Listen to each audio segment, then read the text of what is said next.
Diálogos sobre el Libro de Mormón. Tercer Nefi, 10, 11.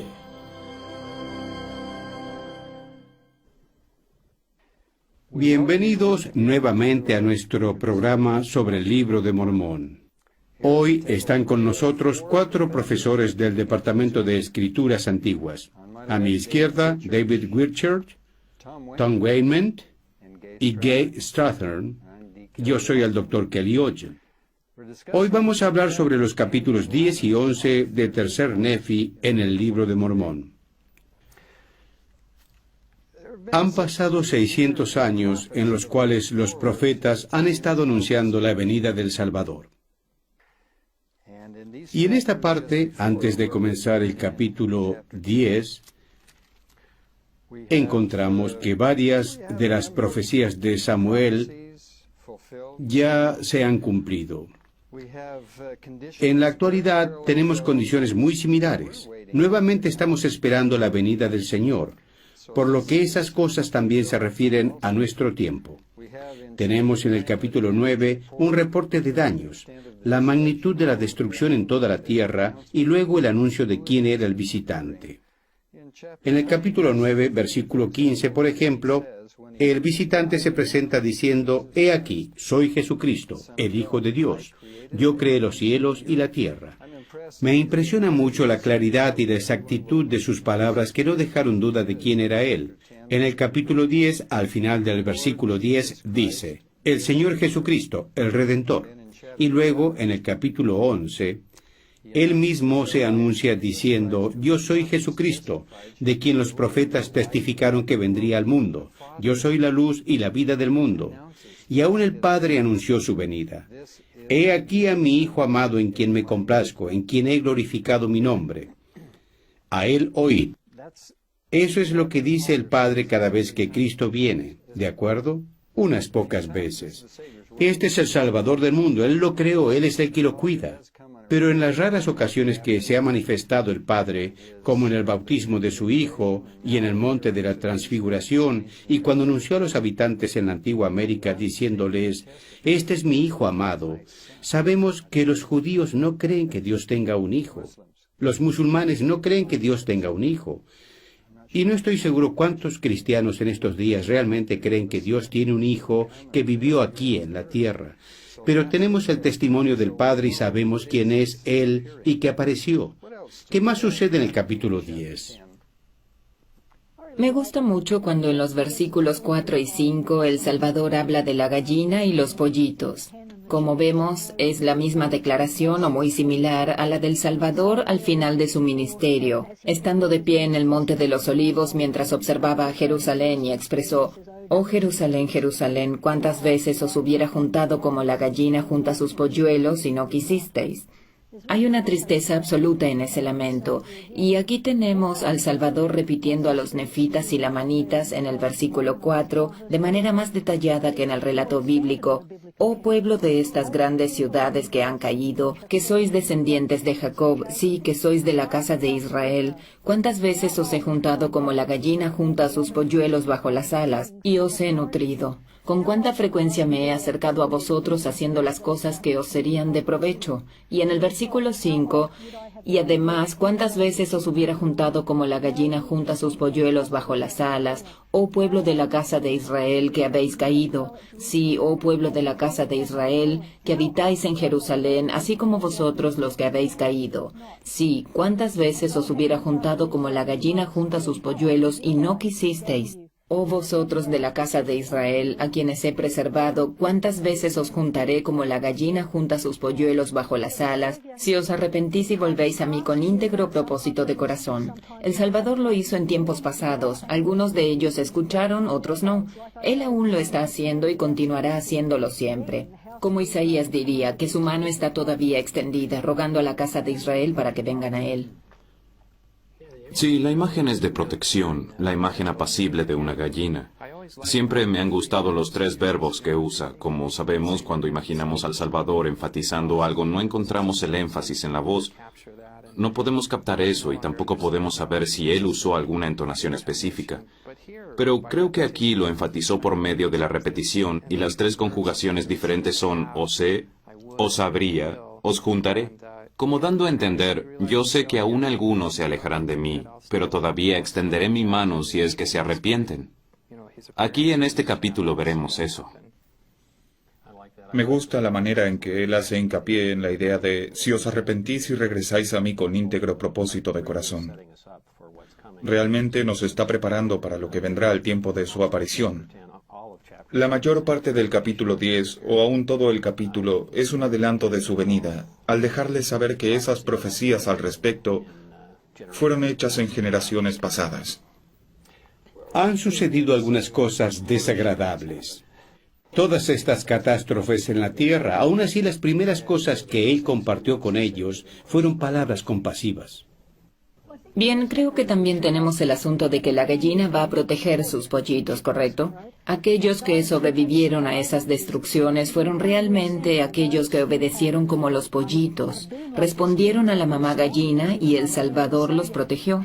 Fueron los más justos los que sobrevivieron, tanto de los nefitas como de los lamanitas. En otras palabras, el hacerles caso resultó en una poderosa protección de las destrucciones mencionadas en los últimos capítulos. Es el versículo 12, ¿correcto? Sí. Y fue la parte más justa del pueblo la que se salvó. Sí, fueron los escogidos. El versículo 14 dice, y ahora bien, quien lea, entienda. Hagamos un pequeño repaso de los profetas. El que tenga las Escrituras, escudriñelas y vea y considere si todas estas muertes y destrucciones, por el humo, las tempestades y los torbellinos, no fueron profetizadas, fueron anunciadas.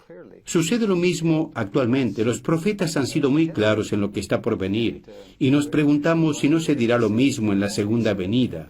Abran sus escrituras y vean si todo esto no fue explicado de antemano. Fueron muchas las advertencias. Mormón parece un poco ansioso de aclararnos este punto, porque ya lo había mencionado en el versículo 11, y hasta aquí se cumplieron las escrituras que se habían declarado. Así que ahí nos lo dijo, y luego un par de versículos más tarde, en el versículo 14, se han cumplido. En el versículo 16 están los profetas que testificaron. Mormón quiso que cada familia lo tuviera presente. Quizás el propósito del capítulo es recordar que los profetas lo dijeron. ¿Se dan cuenta que se cumplió? Y además fue testigo de otro suceso profetizado, el regreso a la iniquidad. Y él está diciendo, cuando los profetas lo dicen, sucederá. Este es Amós. Dios no hará nada sin que revele sus secretos a sus siervos, los profetas.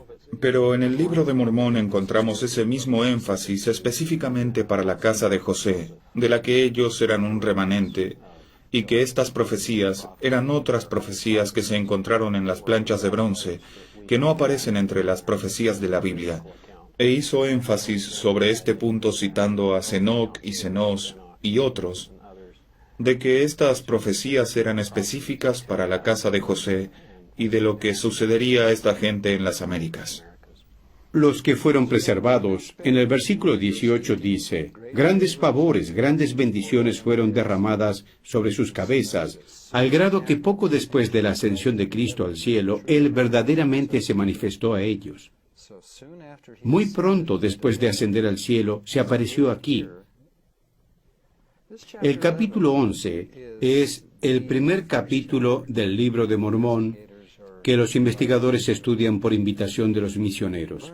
Sucedieron algunas cosas maravillosas en este capítulo cuando el Señor se apareció y habló a la gente. ¿Dónde están? En el templo. ¿Dónde? Bountiful. Desde 1994 podemos decirlo nuevamente. Tenemos un templo en la tierra de Bountiful. Abundancia. Abundancia en la tierra. Ellos escucharon una voz en el versículo 3 del capítulo 11. Mientras estaban conversando, oyeron una voz como si viniera del cielo. No era una voz áspera ni una voz fuerte, y no entendieron la primera vez. Me gusta especialmente la forma en que las cosas son expresadas en el versículo 5, y no fue sino hasta que abrieron sus oídos. Hay algo para poder escuchar las cosas de naturaleza espiritual que es requerido de nosotros. Cuando ellos abrieron sus oídos y dirigieron sus ojos hacia el cielo, comenzaron a escuchar y a entender esa voz. Me parece muy interesante que ellos no la podían escuchar. Bueno, en parte porque estaban hablando, y no es que estuvieran hablando de cosas malas. Ellos estaban hablando de Jesucristo y de las señales y profecías. Eran cosas buenas las que estaban hablando, pero algo sucede cuando permanecemos en silencio, preparados para escuchar los susurros del Espíritu y las cosas del cielo. Es una de las razones por las que el presidente Packer nos ha pedido que lleguemos temprano a la reunión sacramental, para escuchar las palabras de quienes nos enseñarán las cosas de Dios. Hay otro significado aquí en el libro de Mormón. Si regresamos al capítulo 9, hay otra voz aquí, otra voz también celestial que ellos pueden escuchar sin ninguna dificultad. La voz de la destrucción. ¿Hay algunos otros idiomas? Sí, Le habló a toda esa gente. ¿Todos hablan el mismo idioma? En Guatemala hablan español, pero hay 24 dialectos. sí, Son totalmente diferentes. Si alguien va a venir a hablarles, ¿lo hará en un lenguaje que todos van a entender? es muy posible. Siempre me he preguntado si hay un indicio sutil que nos ayuda a escuchar la palabra destrucción claramente. Porque para la voz del Espíritu tenemos que poner atención y escuchar. ¿Creen que exista algo así? Escuchen, esta escena se va a repetir y me pregunto cómo vamos a reconocer su voz. ¿Será una voz misteriosa, mística o mágica? ¿O la reconoceremos porque hemos escuchado su voz antes en las Escrituras? En el templo hemos llegado a conocerle. Y Creo que el libro de Mormón puede ayudarnos a encontrar la respuesta en cuanto a eso. He observado que el verbo escuchar no se refiere solamente a los oídos. En el versículo 5 de Tercer Nefi, capítulo 11, dice, y nuevamente por tercera vez oyeron la voz. Ellos la escucharon con sus oídos, abrieron sus oídos y sus ojos. Fue además visual. No solo son los sentidos, sino que hay otra sensación como podemos captar en el versículo 3. Una voz suave que penetró hasta lo más profundo. Fue un sentimiento poderoso.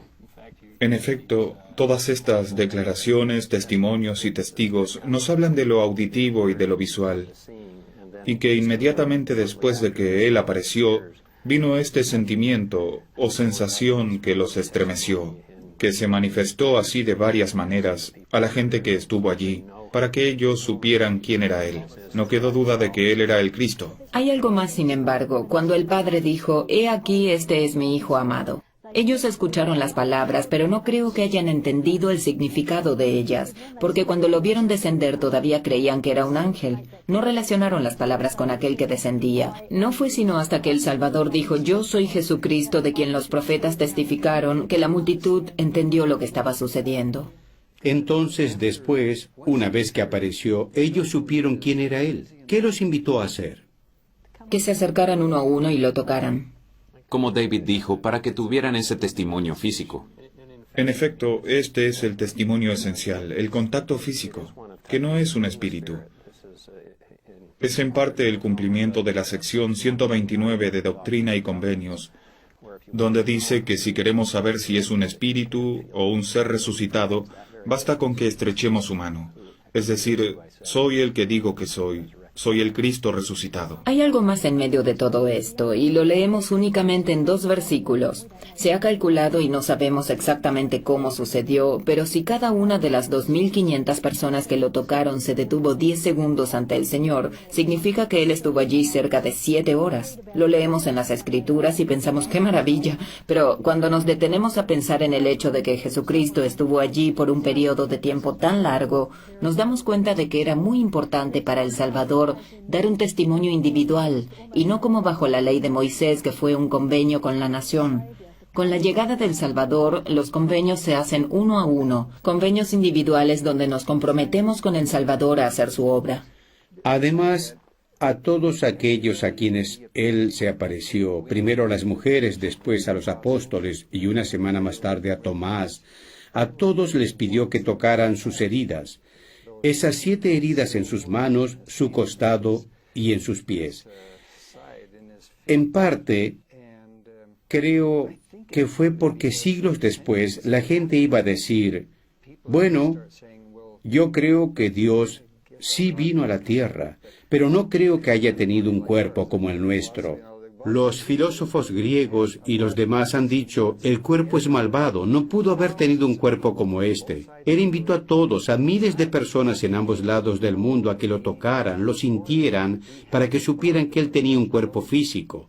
Él tenía un cuerpo de carne y huesos y había resucitado con ese cuerpo, un cuerpo tangible que todos podían tocar y así tener un testimonio. ¿Qué sucede? Me parece interesante que, después de recibir este testimonio, él llamó a Nefi y le dio autoridad para bautizar. La mayoría del capítulo 11 se enfoca en el bautismo, no solamente dándole a Nefi autoridad, sino también dándola a otros para bautizar luego de que él partiera. ¿Por qué en 20 versículos se menciona el bautismo 23 veces? La primera cosa que él quiere hablar con ellos es sobre el bautismo. Ahora, yo me pregunto, ¿por qué? He pensado en esa pregunta con frecuencia y creo que debe haber una explicación. Vemos que en el versículo 25, Él les enseña especialmente la oración, cómo decirla, cómo hacerla. No sabemos mucho acerca de cómo se hicieron las ordenanzas antes de esto. Recordemos que tenemos a los lamanitas y a los nefitas. Nos preguntamos si quizás Él necesitaba reunirlos a todos. Háganlo correctamente, de cierta manera. Por seguro, el Señor quería hacer énfasis en la autoridad apropiada y en la debida organización. Él dijo varias veces, no habrá disputas. Sí, Él los conocía. Él sabía que había sucedido, no debía haber contención. Es muy claro cómo esta ordenanza salvadora, debe ser efectuada. En el Libro de Mormón está más claro que en la Biblia el hecho de que el bautismo era la parte central de lo que ellos estaban haciendo. A pesar de que ellos estaban viviendo la ley de Moisés, continuaron bautizando y demás. El conocimiento de la necesidad del bautismo no era nuevo para ellos. Lo habían estado haciendo en el pasado. Por lo tanto, ellos ya tenían un conocimiento en términos de hemos sido bautizados por muchas razones y una de ellas es para hacer un nuevo convenio. Era seguro que el Salvador había de venir para cumplir la ley de Moisés e instituir su nuevo convenio, habiendo sido la ley de Moisés parte de esta preparación.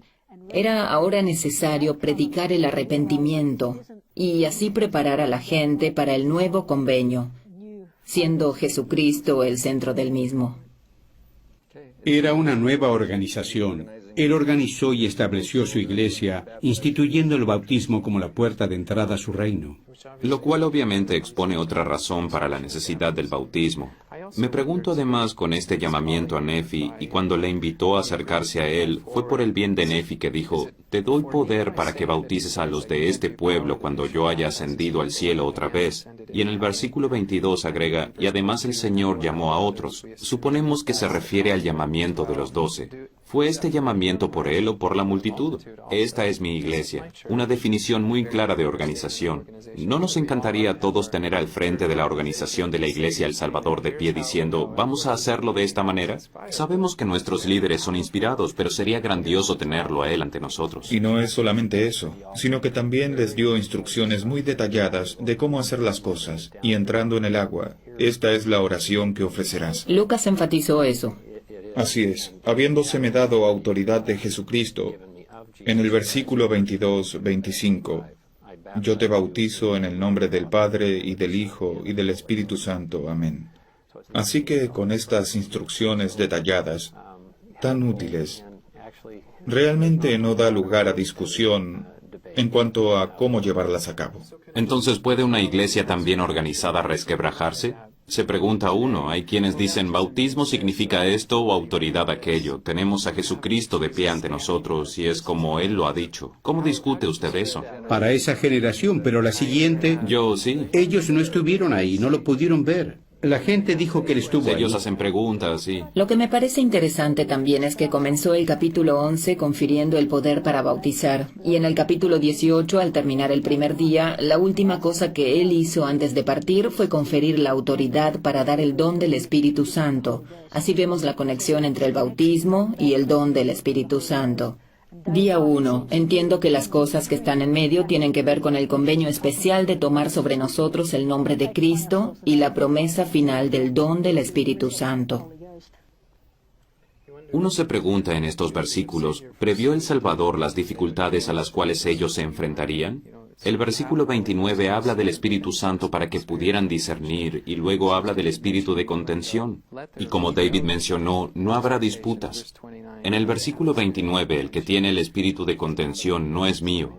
Así que hay una pequeña pista. Si recordamos este día claramente, será bueno. El versículo anterior, el 28, dice 2 veces, como hasta ahora ha habido. Estas disputas, él dice esto 2 veces, como hasta ahora ha habido, se refiere a la agitación del corazón de los hombres para contender con ira. Hubo algunos problemas con eso. Y el contraste es grande con el versículo 36, donde él describe la unidad entre la Trinidad. Y así dará el Padre testimonio de mí, y el Espíritu Santo dará testimonio del Padre y de mí, porque el Padre y yo y el Espíritu Santo somos uno. No hay contención entre la Trinidad, no hay disputas, todos están de acuerdo. Este es el ideal al que debemos dirigirnos. La humanidad no está de acuerdo todavía. Necesitamos ayuda. Sin embargo, la solución a todo está en la unidad. Cuando habla del bautismo, él habla también de la necesidad de tener y entender. Esta es mi doctrina. Él enfatiza esto una y otra vez. Él dice 3 veces, esta es mi doctrina.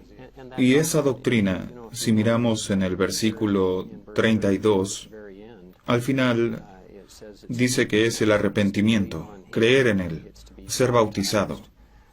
Esta es mi doctrina. Esto es lo que significa venir a Cristo.